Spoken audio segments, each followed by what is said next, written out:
नमस्कार दोस्तों, मैं रजनीश कुमार पांडे आप सभी का हार्दिक स्वागत करता हूं, वेलकम करता हूं आपके अपने YouTube channel practice mock SSC पर। आई होप आप सभी लोग अच्छे होंगे और खूब अच्छे से मेहनत कर रहे होंगे। प्यारे दोस्तों, आज मैं आप लोगों के लिए पुनः लेकर आया हूं 10 इंपॉर्टेंट क्वेश्चंस स्टैटिक के साथ, और जो डेली में एडिशनल क्वेश्चन बताता हूं जो इम्पोर्टेंट रहता है, जो मतलब कहीं ना कहीं चर्चा में भी रहता है, वो भी लेकर आया हूँ। तो सेशन को शुरू करने से पहले 2 लाइनें।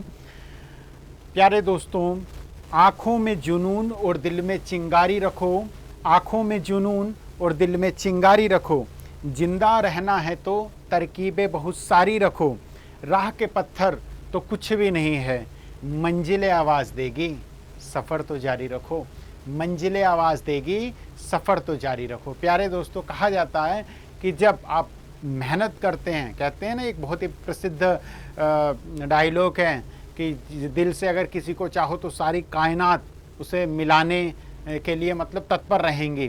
ठीक है, तो अगर आप वाकई में मेहनत कर रहे हैं तो ईश्वर भी साथ देता है, वो खुद बहुत सारे दरवाजे, बहुत सारे ऑप्शंस खोल देता है, लेकिन ईमानदारी से मेहनत होनी चाहिए। तो आई होप कि आप सभी लोग बहुत अच्छे से ईमानदारी से मेहनत करेंगे। ईमानदारी से कहने का मतलब है, ईमानदारी से मेहनत का मतलब है कि अगर बुक खुली है सामने तो वो पढ़ रहे हों, माइंड इधर उधर डाइवर्ट ना हो। 1 घंटा पढ़ो, ईमानदारी से पढ़ो, बशर्ते पूरा दिन 12 घंटे ऐसे ही बुक लेकर बैठे रहो। तो आई होप आप लोग समझ गए होंगे जो मैं आपको समझाना चाह रहा हूँ। चलिए शुरू करते हैं 10 इंपॉर्टेंट क्वेश्चंस। 10 इंपॉर्टेंट क्वेश्चन शुरू करते हैं। प्यारे दोस्तों, स्क्रीन पे आप लोग देख रहे हैं, India's first fully E governed state is, Bharat का पहला पूर्ण रूप से ई शासित राज्य है। देखिए, ई गवर्न का मतलब होता है कि इलेक्ट्रॉनिक गवर्नमेंट, इलेक्ट्रिक गवर्न। ठीक, मतलब कि वो ट्रांसपेरेंसी लाने के लिए, पारदर्शिता लाने के लिए सारी चीज़ें मतलब पोर्टल के थ्रू मतलब विजिबल कर दे, कोई भी जनता पोर्टल पे जाके वो चीज़ें देख सकती है। ठीक है, पारदर्शिता लाने के लिए, गुड गवर्नेंस की भी में भी ये आता है। तो वो भारत का पहला ई गवर्नड स्टेट कौन हो गया है प्यारे दोस्तों? केरला। कौन हो गया है? केरला। याद रखेंगे हम लोग, कौन सा हो गया है प्यारे दोस्तों? केरला। ठीक है, केरला भारत का फर्स्ट ई गवर्नड स्टेट है। कौन है? केरला। केरला के बारे में थोड़ा सा देखेंगे। इसकी अगर हम बात करें कैपिटल की, तो तिरुवनंतपुरम इसकी कैपिटल है। गवर्नर इसके हैं और सीएम इसके हैं पिनरई विजयन। साथ में इसके गवर्नर है मोहम्मद आरिफ खान। ठीक है, याद रखिएगा, मोहम्मद आरिफ खान इसके जो है, आरिफ मोहम्मद खान इसके गवर्नर हैं और पिनरई विजयन इसके कौन है? सीएम है। प्यारे दोस्तों, एक चीज़ केरला के बारे में याद रखना, पहला केरला ऐसा स्टेट है जो ई गवर्नड है, भारत का पहला स्टेट ई गवर्नड। इसके साथ साथ केरला भारत का पहला ऐसा स्टेट भी है जिसने अपने यहाँ फर्स्ट डिजिटल यूनिवर्सिटी बनाई है, फर्स्ट डिजिटल यूनिवर्सिटी। तो इस केरला के बारे में एक चीज़ और जाती है कि इसने फर्स्ट डिजिटल यूनिवर्सिटी बनाई है। भारत का पहला ऐसा राज्य केरला जिसने पहले डिजिटल यूनिवर्सिटी बनाई है। लगभग 1500 करोड़ रुपए की लागत पर यह जो है यूनिवर्सिटी बनके तैयार हो रही है। तो याद रखिएगा, केरला के बारे में 2 स्टेटमेंट मैंने आप लोगों को बताए। ठीक है, अगला क्वेश्चन आप स्क्रीन पे देख रहे हैं। Recently the union government has signed an agreement with 6 states to conduct the digital crop survey, which among the following state is not part of this survey। मतलब जो डिजिटल फसल सर्वेक्षण करने के लिए 6 राज्यों को नामित किया है, समझौते पर हस्ताक्षर करें, उसमें से कौन इसका जो है सर्वेक्षण का हिस्सा नहीं है? तो प्यारे दोस्तों, 6 के 6 नाम आपको पता होना चाहिए। तो इसका आंसर है डी, यानी कि तमिलनाडु इसका जो है वो पार्ट नहीं है। तो ये देखिए, 6 स्टेट है जिन्होंने एमओयू पे किया है। किस चीज की एमओयू पे किया है? एग्रीमेंट किस चीज के लिए किया है? डिजिटल क्रॉप सर्वे के लिए। तो एक हो गया आसाम, दूसरा हो गया एमपी यानी मध्य प्रदेश, तीसरा हो गया राजस्थान, चौथा हो गया उड़ीसा, पांचवा हो गया हमारा उत्तर प्रदेश। हमारा उत्तर प्रदेश भी इस डिजिटल क्रॉप सर्वे का जो है वो पार्ट है। ठीक है, तो कितने हो गए? आसाम, मध्य प्रदेश, राजस्थान, उड़ीसा, यूपी। 6th है प्यारे दोस्तों गुजरात। तो ये नाम आप लोगों को पता होना चाहिए। 6 स्टेट जिन्होंने डिजिटल क्रॉप सर्वे में यूनियन गवर्नमेंट के साथ MOU किया है, आसाम, मध्य प्रदेश, राजस्थान, उड़ीसा, उत्तर प्रदेश और गुजरात। तो तमिलनाडु इसका पार्ट नहीं है, याद रखिएगा, इंपॉर्टेंट है। तमिलनाडु जो है वो इसका पार्ट नहीं है।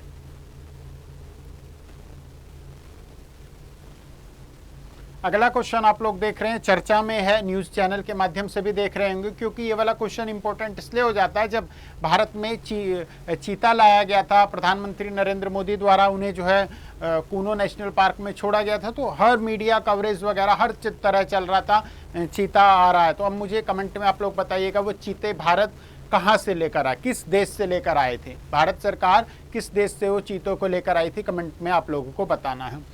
तो जो ये चीते हैं, अभी पिछले लगभग 1 महीने में 6 चीतों की मौत हुई है, जिसमें से 2 चीतों ने जन्म लिया था, के बच्चों ने जो है जन्म लिया था, तो वो जन्म लेते ही मतलब मर गए थे। तो कुल मिला के 6 जो है चीते वो मर गए। तो उनके लिए NTCA has constituted an 11-member cheetah project steering committee to oversee the implementation of project cheetah, who among the following will head the committee। तो जो एक अपडेट में NTCA ने प्रोजेक्ट चीता के कार्यान्वयन की निगरानी के लिए 11 सदस्यीय चीता परियोजना संचालन समिति का गठन किया है। इस समिति के हेड कौन है? तो मेरे प्यारे दोस्तों, इस समिति के हेड है राजेश गोपाल। कौन है? राजेश गोपाल इस समिति के हेड है, आप लोगों को पता होना चाहिए। और ये जो है NTCA क्या है? ये है NTCA national tiger conservation authority. क्या है NTCA? National tiger conservation authority, जिसका हेडक्वार्टर न्यू दिल्ली में है। और इसके जो चेयरमैन होते हैं वो एनवायरनमेंट मिनिस्टर होते हैं। तो फिलहाल एनवायरनमेंट मिनिस्टर, वन पर्यावरण मंत्री कौन है? वो हैं भूपेंद्र यादव। देखिए कई बार करा चुका हूं आप लोगों को, अब आप लोगों को भूलना नहीं चाहिए। मैं कहूं या ना कहूं, आप लोगों को यदि प्रश्न का उत्तर मेरे लिखने से आता हो तो अपने मन में गुनगुना दिया कीजिए। ठीक है, आपको भी लगेगा कि आप जो है सही हैं या गलत हैं। ठीक है, तो भूपेंद्र यादव कौन है? भूपेंद्र यादव पर्यावरण, वन एवं जलवायु मिनिस्टर है। ठीक है, याद रखिएगा। अगला क्वेश्चन हम देखते हैं, world hunger day is observe annually on which date? विश्व भूख दिवस प्रतिवर्ष किस तारीख को मनाया जाता है?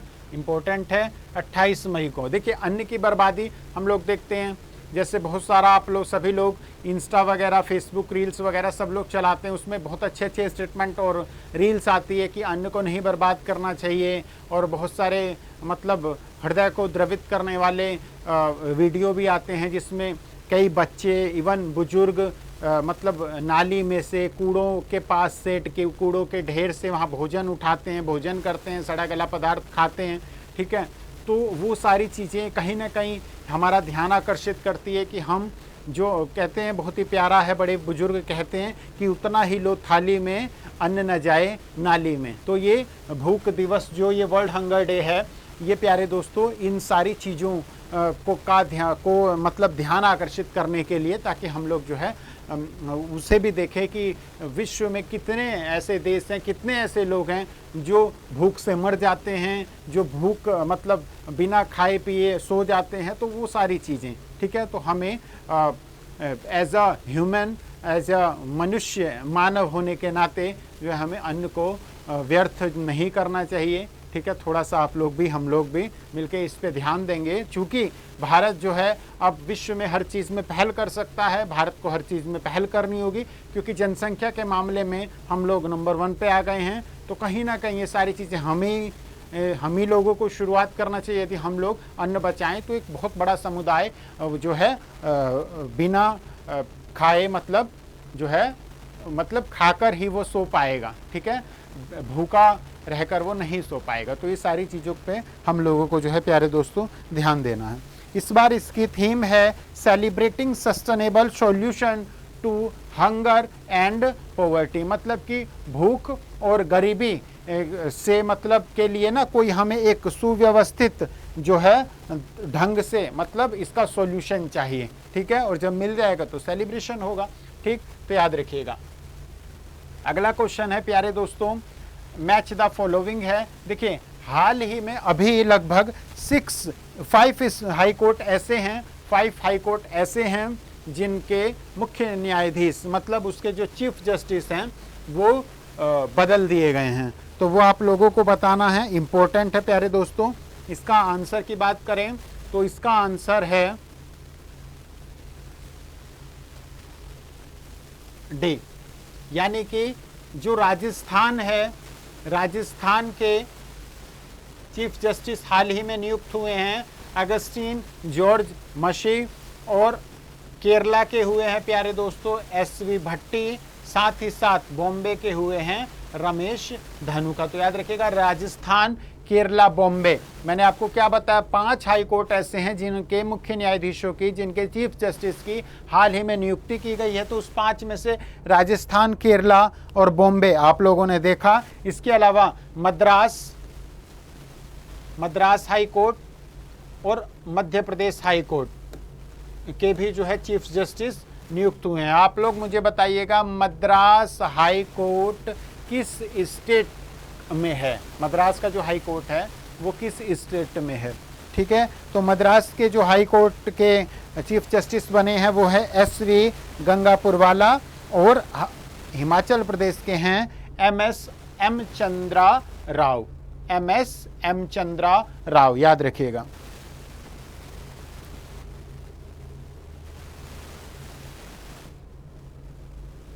ठीक है, राजस्थान, केरला, बॉम्बे आपने देखा, मद्रास और ये यहाँ पे थोड़ा सा करेक्ट कीजिएगा,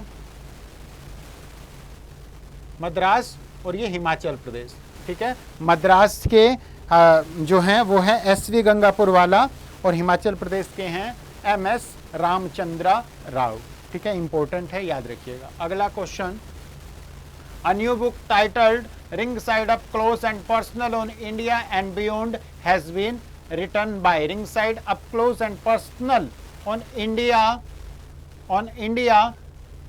and Beyond नामक एक नई पुस्तक किसके द्वारा लिखी गई है? तो ये लिखी गई है विजय दारदा के द्वारा, ठीक है। विजय दारदा के द्वारा ये पुस्तक लिखी गई है, और ये पुस्तक इसलिए भी इम्पोर्टेंट हो जाती है क्योंकि इस पुस्तक को रिलीज किया है किसके द्वारा? एक बहुत ही फेमस पर्सनालिटी, कांग्रेस के एमपी डॉक्टर शशि थरूर, ठीक है। और इंग्लिश तो इनकी एक स्टेटमेंट, एक वर्ड ऐसा लेके आते हैं कि डिक्शनरी में भी नहीं मिलता है। वो इनके द्वारा कहे गए शब्दों को डिक्शनरियों में शामिल किया जाता है, ठीक है। तो इंग्लिश तो इनकी रियल में सैल्यूट है, ठीक। तो याद रखिएगा विजय दादरा, इनकी बुक का नाम क्या है? Ringside up close and personal on India and beyond. अगला question, Govind Rai H Nayak has passed away recently, he was a renowned writer. वो मतलब किस भाषा के लेखक थे, ठीक है, वो किस भाषा के लेखक थे? गोविंद राय एच नायक। तो गोविंद राय एच नायक कन्नड़ भाषा के लेखक थे। यहाँ आप लोगों को एक प्रश्न और कमेंट में बताना है मुझे कि ये जो कन्नड़ है ये किस राज्य की भाषा है? कन्नड़ भाषा मतलब कहाँ बोली जाती है, ठीक है।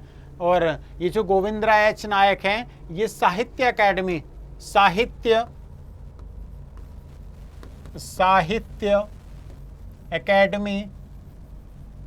अवार्ड से भी सम्मानित किया गया था इन्हें, साहित्य अकेडमी अवार्ड से भी इन्हें सम्मानित किया गया था। किसे? गोविंद राय एच नायक को। अगला क्वेश्चन देखेंगे, परमिंदर चोपड़ा निम्न में से किस कंपनी की पहली महिला अध्यक्ष और प्रबंध निदेशक बन गई हैं? Parminder Chopra has become the first woman chairman and managing director of which of the following company?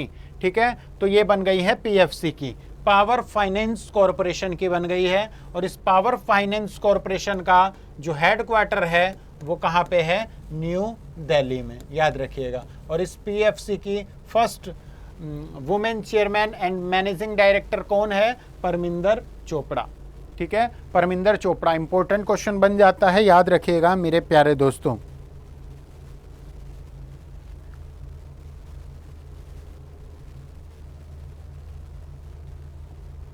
अगला question, Who among the following has been appointed as a member of the advisory committee to the president of the 28th session of the conference of the parties COP28?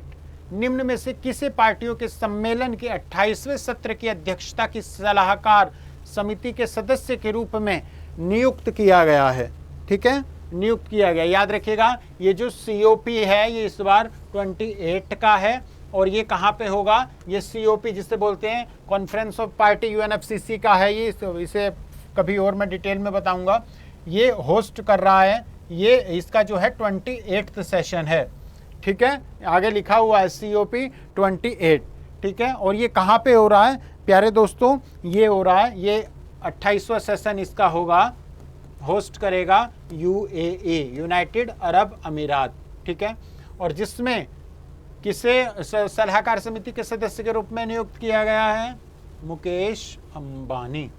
Mukesh Ambani का नाम जब mind में आता है तो richest अपने आप आ जाता है। तो आप लोग मुझे बताइएगा, मैं याद रखिएगा, विश्व का सबसे अमीर व्यक्ति नहीं पूछ रहा हूँ, वर्ल्ड का रिचेस्ट पर्सन नहीं पूछ रहा हूँ, मैं एशिया का रिचेस्ट पर्सन पूछ रहा हूँ। आप लोग कमेंट के माध्यम से बताएंगे एशिया का सबसे धनी व्यक्ति कौन है, रिचेस्ट पर्सन कौन है एशिया का। ठीक है,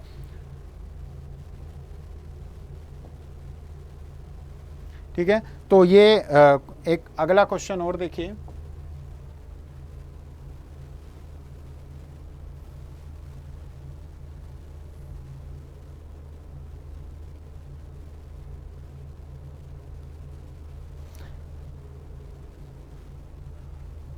हाँ, a report titled Level and Trends in Child Malnutrition, Joint Child Malnutrition Estimates states that in 2020, 18.7% of Indian children were affected by wasting caused by poor nutrient intake. The report is jointly released by, मतलब कि ये जो JME शीर्षक वाली एक report है उसमें कहा गया है कि 2020 में लगभग 18.7% भारतीय बच्चे खराब पोषक तत्वों के सेवन के कारण होने वाले नुकसान से प्रभावित थे। ये जो JME रिपोर्ट है ये किसके द्वारा संयुक्त रूप से जारी की गई है? तो देखिए, इस तरीके के जब प्रश्न आते हैं ना प्यारे दोस्तों, तो कहीं ना कहीं एग्जामिनर हमें ना क्लू देता है। ठीक है, जैसे मान लीजिए यहाँ पे 3 नाम दिए हैं और पूछ रहा है कि किसने जो है प्रकाशित की, तो हम समझ सकते हैं कि कोई एक होगा। लेकिन यहाँ पे लिखा हुआ है जॉइंटली। क्या लिखा हुआ है प्यारे दोस्तों? जॉइंटली, यानी संयुक्त रूप से। इसका मतलब इसका उत्तर एक तो नहीं है, या तो ये दोनों हैं, या ये दोनों हैं, या ये दोनों हैं, या ये तीनों हैं। ठीक है, तो यहाँ पे मतलब पकड़ सकते हैं हम लोग। तो प्यारे दोस्तों, इस तरीके की रिपोर्ट जो है वो वर्ल्ड बैंक ग्रुप ने भी दी है, यूनिसेफ ने भी दी है, वर्ल्ड हेल्थ ऑर्गेनाइजेशन ने भी दी है। तो इसका आंसर हो गया फर्स्ट, सेकंड और थर्ड, यानी ऑल ऑफ द अबव। ठीक है, ऑल ऑफ द अबव इसका आंसर है। चलिए अब हम कुछ एडिशनल देखते हैं प्यारे दोस्तों। हाल ही में प्रोजेक्ट कुबेर चर्चा में है। प्रोजेक्ट कुबेर चर्चा में है, तो ये प्रोजेक्ट कुबेर किसने मतलब लॉन्च किया है? तो मेरे प्यारे दोस्तों, ये project Kuber SBI state bank of India ने लॉन्च किया है। कहाँ से कहाँ पे हुआ है लॉन्च? बेंगलुरु में। ठीक है, तो प्रोजेक्ट कुबेर किसने लॉन्च किया है? SBI यानी कि स्टेट बैंक ऑफ इंडिया ने। कहाँ से किया है? बेंगलुरु से। अगला क्वेश्चन, मतलब आप लोगों ने सुना होगा ऐसा कौन सा देश हो गया है जिसने उस देश ने अपनी पहली हाइपरसोनिक मिसाइल का अनावरण किया है, और उस हाइपरसोनिक मिसाइल का नाम है, उस हाइपरसोनिक मिसाइल का नाम है फतेह। ये वही वाला फतेह है, कर हर मैदान फतेह। ठीक है, तो आपको हर मैदान फतेह करना है। ठीक है, तो ये हाइपरसोनिक मिसाइल का नाम है फतेह, और ये उस देश की पहली मिसाइल है हाइपरसोनिक मिसाइल। उस देश का नाम नहीं पता? सोचिए, दिमाग पे जोर डालिए। फतेह कौन सी भाषा का शब्द है फतेह? उर्दू, हिंदी? चलिए, हाइपरसोनिक मिसाइल फतेह है ईरान की। ईरान ने अपनी पहली हाइपरसोनिक मिसाइल फतेह का अनावरण किया है, ठीक है। और ईरानी भाषा में ये फतेह, ईरानी भाषा में इस फतेह शब्द का मतलब होता है विनर। क्या होता है? विनर, विजेता, याद रखिएगा, ठीक है। हम कहते हैं ना हर मैदान फतेह, मतलब हर मैदान के विजेता बनो, ठीक है। तो और ये जो फतेह जो हाइपरसोनिक मिसाइल है, इसकी रेंज की बात करें तो लगभग 1400 किलोमीटर, 1400 किलोमीटर जो है इसकी रेंज है, ठीक है। तो आशा करता हूँ कि आप लोगों को अच्छा लगा होगा, कुछ नए क्वेश्चंस मिले होंगे सीखने को, ठीक है। प्रैक्टिस करते रहिए और जुड़े रहिएगा साथ में। जब तक आपका एग्ज़ाम नहीं होता, करंट अफेयर्स से रिलेटेड जो भी डाउट्स हों, जो भी दिक्कतें हों, उससे परेशान होने की ज़रूरत नहीं है। प्रैक्टिस मॉक आप लोगों के साथ है, ठीक है। कल फिर मिलेंगे हम लोग अगले कुछ और महत्वपूर्ण प्रश्नों के साथ। तब तक आप खूब मन लगाकर पढ़ाई कीजिए। कल पुनः मुलाकात होगी, तब तक के लिए नमस्कार, जय हिंद, जय भारत।